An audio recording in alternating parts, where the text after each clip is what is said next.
دنیا میں زنا کب شروع ہوا تھا؟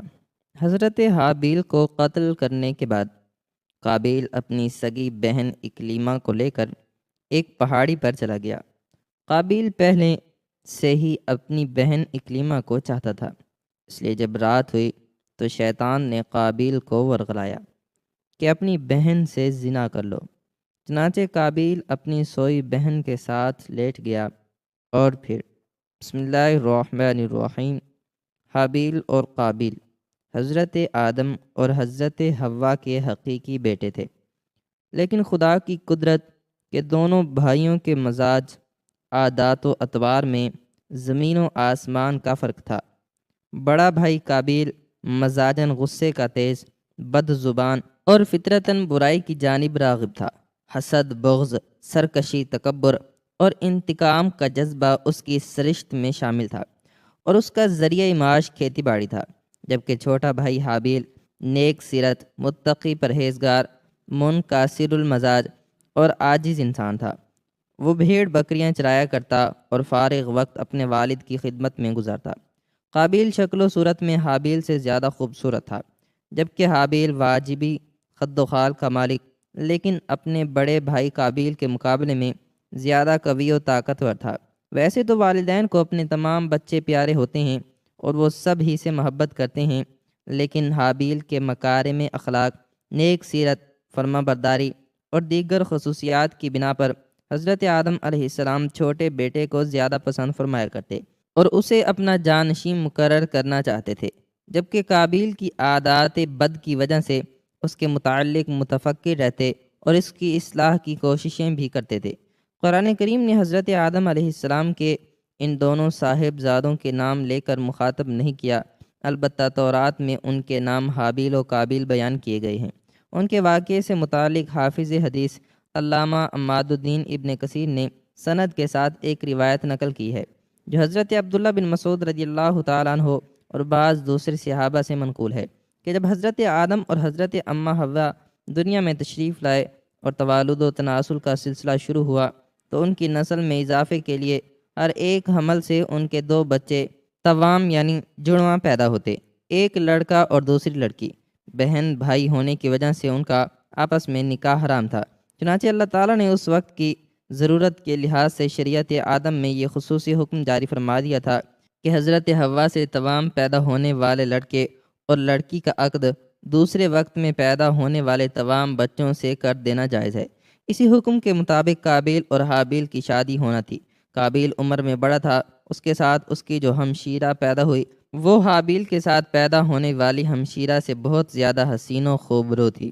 جب نکاح کا وقت آیا تو حسب حکم حابیل کے ساتھ پیدا ہونے والی ہمشیرہ قابیل کے حصے میں آئی، لیکن چونکہ وہ خوبصورت نہیں تھی چنانچہ قابیل نے اس سے شادی سے انکار کر دیا۔ وہ اپنی سگی ہمشیرہ سے شادی کا خواہش مند تھا۔ حضرت آدم نے شرعی قاعدے کے موافق اسے قبول نہیں فرمایا اور قابیل کو اللہ کے حکم کے مطابق عمل کی تلقین کی، لیکن قابیل اپنی ضد سے باز نہ آیا۔ بڑا ہونے کی وجہ سے قابیل خود کو والد کا جانشین سمجھتا تھا، لیکن وہ حابیل کے تعلق سے والد کے خیالات سے واقف تھا۔ اب حسین و جمیل لڑکی سے حابیل کی شادی کے فیصلے نے اسے حابیل کا دشمن بنا دیا۔ حضرت آدم نے جب دونوں بھائیوں کے درمیان یہ تنازع دیکھا تو رفع اختلاف کے لیے دونوں بھائیوں کے لیے یہ تجویز پیش کی کہ تم دونوں بارگاہ خداوندی میں اپنی اپنی قربانی پیش کرو۔ اللہ تعالیٰ تم دونوں میں سے جس کی قربانی قبول فرما لے گا اس لڑکی کی شادی اس سے کر دی جائے گی۔ حضرت آدم کو اس بات کا یقین تھا کہ قربانی اس کی قبول ہوگی جس کا حق ہے، یعنی حابیل کی۔ اس زمانے میں قربانی قبول ہونے کی ایک واضح اور کھلی علامت یہ ہوتی تھی کہ آسمان سے ایک آگ آتی اور قربانی کو کھا جاتی، اور جس قربانی کو آگ نہ کھائے تو اس کے معنی یہ ہوتے کہ وہ قربانی اللہ کے حضور قبول نہیں ہوئی۔ قرآن کریم میں اللہ تعالیٰ نے حضرت آدم کے دونوں بیٹوں کا قصہ قیامت تک آنے والی نسلوں کے لیے عبرت اور نصیحت کے طور پر پیش کیا ہے۔ اللہ تعالیٰ اپنے محبوب رسول اور نبی آخر الزماں کو مخاطب کرتے ہوئے فرمایا، اے محمد آپ ان کو آدم کے دونوں بیٹوں کے حالات بالکل صحیح صحیح پڑھ کر سنا دیں۔ جب ان دونوں نے نذرانہ پیش کیا تو ایک کی نیاز تو قبول ہو گئی اور دوسرے کی قبول نہیں ہوئی، تو وہ قابیل کہنے لگا کہ میں تجھے قتل کر دوں گا۔ اس حابیل نے کہا کہ اللہ پرہیزگاروں ہی کی نظر قبول فرمایا کرتا ہے۔ اگر تو مجھے قتل کرنے کے لیے مجھ پر ہاتھ چلائے گا تو میں تیرے قتل کی طرف ہرگز ہاتھ نہیں بڑھاؤں گا۔ مجھے تو اللہ رب العالمین سے ڈر لگتا ہے۔ میں تو چاہتا ہوں کہ تو میرا گناہ اور اپنے گناہ دونوں اپنے سر پر رکھ لے، پھر دوزخیوں میں شامل ہو جا۔ ظالموں کا یہی بدلہ ہے۔ بس اسے اس کے نفس نے اپنے بھائی کی قتل پر آمادہ کر دیا اور اس نے اسے قتل کر ڈالا اور خسارہ اٹھانے والوں میں سے ہو گیا۔ حضرت آدم نے دونوں بھائیوں کو حکم دیا کہ وہ اللہ کے حضور قربانی پیش کریں۔ اسی اثناء میں اللہ تعالیٰ نے حضرت آدم کو حج کی ادائیگی کے لیے مکہ مکرمہ جانے کا حکم فرمایا۔ حضرت آدم قابیل کی جانب سے متفکر تھے، چنانچہ حج کے سفر پر جانے سے پہلے آپ نے دونوں بیٹوں کو بلا کر نصیحت کی کہ بارگاہ خداوندی سے جو بھی فیصلہ آئے اسے دونوں بھائی بخوشی قبول کریں اور آپس میں مل جل کر رہیں۔ اس ہدایت و نصیحت کے بعد حضرت آدم مکہ مکرمہ روانہ ہو گئے۔ قابیل باپ کی نصیحت کی وجہ سے قربانی دینے پر آمادہ ہوا تھا، چنانچہ دونوں نے قربانیاں پیش کی۔ حابیل بکریوں والے تھے، چنانچہ انہوں نے ایک نہایت عمدہ خوبصورت اور فربا بکری راہ خدا میں قربانی کے لیے پیش کی۔ قابیل کھیتی باڑی کرتا تھا، لہٰذا اس نے فضول اور ردی فصل کا ایک گٹھا قربانی میں دیا۔ اللہ نے حابیل کی قربانی قبول فرما لی، مگر قابیل کی قبول نہیں ہوئی۔ اس زمانے میں قربانی کی قبولیت کی علامت یہ ہوتی تھی کہ آسمان سے ایک شعلہ نیچے اترتا اور وہ قربانی کے لیے پیش کی گئی شے کو جلا کر بھسم کر دیتا۔ اس کا مطلب یہ تھا کہ اللہ نے قربانی قبول فرما لی۔ یہ دیکھ کر قابیل غضبناک ہو گیا اور حسد کی آگ میں جل کر بولا، میں تجھے جان سے مار ڈالوں گا۔ حابیل نے کہا، بھائی جان، اس میں میرا کیا قصور ہے؟ یہ تو اللہ تعالیٰ کا قاعدہ ہے کہ وہ صرف اپنے متقی بندوں کی قربانی قبول فرماتا ہے۔ اگر آپ مجھے قتل کرنے کے لیے اپنا ہاتھ چلائیں گے تب بھی میں آپ کو قتل کرنے کے لیے اپنا ہاتھ نہیں چلاؤں گا، کیونکہ مجھے تمام جہانوں کے پروردگار اللہ تعالیٰ کا خوف ہے۔ اگر آپ اس انتہا تک پہنچ جائیں گے کہ مجھے قتل ہی کر دیں گے تو آپ اپنے گناہوں کے ساتھ ساتھ میری خطاؤں کا بوجھ بھی اپنے سر اٹھائیں گے۔ ایک بے گناہ انسان کو قتل کرنے والا گویا مقتول کے تمام گناہوں کا بوجھ بھی اپنے سر اٹھا لیتا ہے۔ اس طرح میرے گناہوں کا وبال بھی آپ کے سر ہوگا اور میرے لیے تو یہ کوئی گھاٹے کا سودا نہیں ہے۔ البتہ اس جرم کی وجہ سے آپ جہنمی ہو جائیں گے۔ ان الفاظ کے بین السطور اس کے ضمیر کی کشمکش کا مکمل نقشہ موجود ہے۔ ایک طرف اللہ کا خوف، نیکی کا جذبہ، خون کا رشتہ، اور دوسری طرف شیطانی ترغیب، حسد کی آگ اور نفسانی خواہش کی اکساہٹ، اور پھر بالآخر اس اندرونی کشمکش میں اس کا نفس جیت ہی گیا اور اس نے بھائی کو قتل کر ڈالا، جس سے وہ نقصان پانے والوں میں سے ہو گیا۔ قابیل نے حابیل کو کیسے قتل کیا؟ حضرت عبداللہ بن عمر فرماتے ہیں، خدا کی قسم، مقتول حابیل قابیل سے زیادہ طاقتور تھا، لیکن اسے شرم و حیا مانے رہی کہ اپنے بھائی کی طرف قتل کے لیے ہاتھ بڑھائے۔ علامہ ابن کثیر قتل کے حوالے سے مختلف اقوال تحریر فرماتے ہیں کہ شاید قابیل کے پاس لوہے کی راڈ ہو جس سے حابیل کو مارا اور قتل کر دیا، اور ایک قول یہ بھی ہے کہ قابیل نے پتھر کی چٹان حابیل کے سر پر مار کر اسے ہلاک کیا، جبکہ حابیل جب سو رہا تھا تو قابیل نے بھائی کا سر کچل ڈالا۔ ایک قول یہ بھی ہے کہ قابیل نے حابیل کا گلا گھونٹا اور اس طرح اسے کاٹا جیسے درندے کرتے ہیں، جس سے وہ جاں بحق ہو گیا۔ واللہ عالم۔ حضرت علامہ شبیر احمد عثمانی تفسیر عثمانی میں تحریر فرماتے ہیں کہ اگر کوئی ناحق کسی کو مارنے لگے تو اسے اجازت ہے کہ اپنے دفاع میں ظالم کو مار ڈالے، لیکن اگر صبر کرے تو شہادت کا درجہ ہے۔ حابیل نے اپنے بھائی قابیل سے کہا تھا کہ بھائی، میں آپ سے ڈر کر نہیں بلکہ اللہ تعالیٰ کے خوف سے یہ چاہتا ہوں کہ اپنے بھائی کے خون میں اپنے ہاتھ نہ رنگوں۔ قرآن کریم میں مذکورہ شادی کا کوئی تذکرہ ہے، نہ حضرت آدم کے صاحب زادوں حابیل اور قابیل کے نام موجود ہیں، بلکہ ناموں کے بجائے آدم کے دو بیٹوں کہہ کر ذکر کیا گیا ہے۔ اس قربانی کا ذکر فرما کر اللہ تعالیٰ نے نعش کی تدفین کے بارے میں یوں فرمایا ہے کہ اب اللہ نے ایک کوا بھیجا جو زمین کوریدنے لگا تاکہ اسے دکھائے کہ اپنے بھائی کی لاش کو کس طرح چھپائے۔ کہنے لگا، ہائے افسوس، کیا میں اس کوے کی مانند بھی نہ ہو سکا کہ اپنے بھائی کی لاش چھپا دیتا، سو وہ پشیمان ہونے والوں میں سے ہو گیا۔ قابیل نے اپنے بھائی کو قتل تو کر دیا، لیکن اب وہ نہایت پریشان تھا کہ اس نعش کا کیا کرے۔ یہ زمین پر کسی انسان کا پہلا قتل تھا۔ بعض مفسرین نے ذکر کیا ہے کہ جب قابیل اپنے بھائی کو قتل کر چکا تو اس کی نعش 1 سال تک اپنی پشت پر لادے پھرتا رہا۔ اہل کتاب سے منقول ہے کہ دمشق کے شمال میں ایک پہاڑ جبل قاسیون میں وہ غار موجود ہے جس میں قابیل نے پتھر مار کر حابیل کو قتل کیا تھا۔ یہ غار آج بھی خونی غار کے نام سے پکارا جاتا ہے۔ اس بات کی صحت کا علم اللہ تعالیٰ ہی کو ہے۔ بعض مفسرین نے لکھا ہے کہ اللہ تعالیٰ نے 2 قوموں کو بھیجا تھا۔ اسماعیل بن عبد الرحمن بن ابی کریمہ مفسر قرآن ہیں اور سدے کے نام سے شہرت رکھتے ہیں۔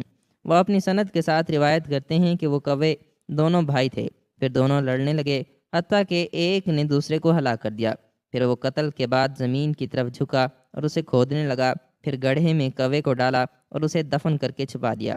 جب قابیل نے یہ سب دیکھا تو پکار اٹھا، ہائے افسوس کہ میں اس کوے کی طرح ہونے سے بھی عاجز ہو گیا کہ اپنے بھائی کی لاش چھپا لوں۔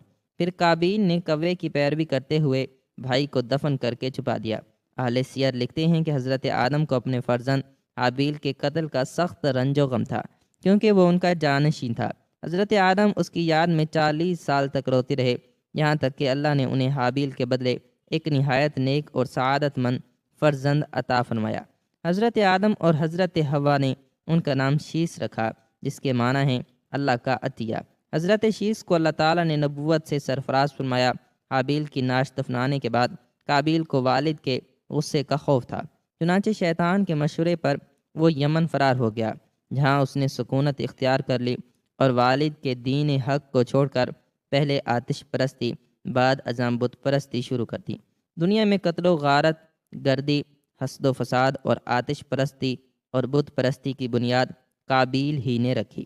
حضرت عبداللہ بن مسعود رضی اللہ تعالیٰ عنہ سے روایت ہے کہ رسول اللہ صلی اللہ علیہ وآلہ وسلم نے فرمایا، جب بھی کوئی انسان ظلم سے قتل کیا جاتا ہے تو حضرت آدم کے سب سے پہلے بیٹے قابیل کے نامہ اعمال میں بھی اس قتل کا گناہ لکھا جاتا ہے، کیونکہ قتل ناحق کا پہلا موجد وہی ہے۔ حضرت عبداللہ بن مسعود رضی اللہ تعالیٰ عنہ مزید بیان کرتے ہیں کہ نبی کریم صلی اللہ علیہ وآلہ وسلم نے فرمایا کہ قیامت کے دن سب سے پہلے لوگوں میں خون کا فیصلہ کیا جائے گا۔ حابیل اور قابیل کے اس قصے میں اللہ تعالیٰ آگے مزید فرماتا ہے کہ اسی وجہ سے ہم نے بنی اسرائیل پر یہ لکھ دیا کہ جو شخص کسی کو بغیر اس کے کہ وہ کسی کا قاتل ہو یا زمین میں فساد مچانے والا ہو قتل کر ڈالے تو گویا اس نے تمام انسانوں کو قتل کر دیا، اور جو شخص کسی کی ایک جان بچا لے اس نے گویا تمام لوگوں کو زندہ کر دیا۔ اس سے اندازہ لگایا جا سکتا ہے کہ اللہ کے یہاں انسانی خون کی کتنی اہمیت اور تکریم ہے، اور یہ اصول صرف بنی اسرائیل ہی کے لیے نہیں بلکہ اسلامی تعلیمات کے مطابق ہمیشہ کے لیے ہے۔ علامہ ابن کثیر رحمۃ اللہ تعالی علیہ فرماتے ہیں کہ قابیل کو حابیل کے قتل ناحق کی دنیاوی سزا فوری طور پر اس طرح دے دی گئی کہ اس کی پنڈلی اس کے ران کے ساتھ چمٹ گئی، اور جس طرف سورج کا رخ ہوتا اس کا چہرہ بھی از خود ادھر ہی گھوم جاتا۔ اپنے بھائی کے ساتھ حسد، سرکشی اور گناہ کی وجہ سے اسے یہ رسوائی اور عذاب ملا، جبکہ آخرت کا عذاب سخت اور اپنی جگہ قائم ہے۔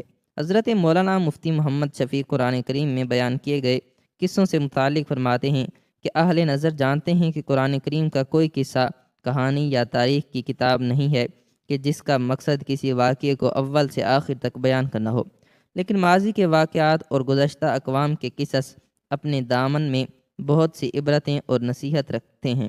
یہی تاریخ کی اصل روح ہے، اور ان میں بہت سے حالات و واقعات ایسے بھی ہیں جو مختلف احکام شرعیہ کی بنیاد ہیں۔ انہی فوائد کے پیش نظر قرآن کریم کا اسلوب ہر جگہ یہ ہے کہ موقع با موقع کوئی واقعہ بیان کرتا ہے، اور اکثر پورا واقعہ بھی ایک جگہ بیان نہیں کرتا بلکہ اس کے جتنے حصے سے اس جگہ کا کوئی مقصد تعلق ہو تو اس کا وہی ٹکڑا وہاں بیان کر دیا جاتا ہے۔ حضرت آدم علیہ السلام کے 2 بیٹوں کا قصہ بھی اسی اسلوب پر نقل کیا جا رہا ہے۔ اس میں موجود اور آنے والی نسلوں کے لیے بہت سی عبرتیں اور مواعظ ہیں، اور اس ضمن میں بہت سے احکام شرعیہ کی طرف اشارہ کیا گیا ہے۔ علامہ ابن کثیر الوسی اور قرطبی نے تفاسیر میں لکھا ہے کہ حضرت حوا علیہ السلام کو ہر حمل سے جڑواں بچے پیدا ہوتے تھے، ایک بیٹا اور ایک بیٹی۔ یہ دونوں سگے بہن بھائی ہوتے تھے، جبکہ پہلے حمل سے پیدا ہونے والا بیٹا دوسرے حمل سے پیدا ہونے والی بیٹی سے شادی کر سکتا تھا۔ حضرت آدم علیہ السلام کی صلبی اولاد کے درمیان ایک بطن کا دوسرے بطن سے نکاح جائز تھا۔ جب حضرت آدم و حوا دنیا میں آئے اور توالد و تناسل کا سلسلہ شروع ہوا تو ہر ایک حمل سے ان کے 2 بچے پیدا ہوئے، ایک لڑکا اور دوسری لڑکی۔ اس وقت جب کہ آدم علیہ السلام کی اولاد میں سوائے بہن بھائیوں کے کوئی اور نہ تھا اور بھائی بہن کا آپس میں نکاح نہیں ہو سکتا، تو اللہ تعالیٰ نے اس وقت کی ضرورت کے لحاظ سے شریعت آدم علیہ السلام میں یہ خصوصی حکم جاری فرمایا تھا کہ ایک حمل سے جو لڑکا اور لڑکی پیدا ہو وہ آپس میں حقیقی بہن بھائی سمجھے جائیں گے اور ان کے درمیان نکاح حرام ہوگا، لیکن دوسرے حمل سے پیدا ہونے والے لڑکے کے لیے پہلے حمل سے پیدا ہونے والی لڑکی حقیقی بہن کے حکم میں نہیں ہوگے، بلکہ ان کے درمیان رشتہ جائز ہوگا۔ حضرت آدم علیہ السلام کی شریعت میں ضرورت توالد و تناسل کی وجہ سے یہ جائز تھا، اس کے علاوہ اور کوئی شکل نہ تھی۔ اس کو اللہ تعالیٰ نے اس وقت جائز فرمایا تھا چونکہ بعد میں اس کی ضرورت نہ رہی، اس لیے پھر حضرت آدم علیہ السلام کے بعد آنے والی ہر شریعت میں اس کو منع کر دیا گیا کہ کوئی بہن بھائی آپس میں شادی نہیں کر سکتا۔ قابیل کے ساتھ جو لڑکی پیدا ہوئی وہ بے انتہا خوبصورت تھی، جبکہ حابیل کے ساتھ جو لڑکی پیدا ہوئی وہ اتنی خوبصورت نہ تھی۔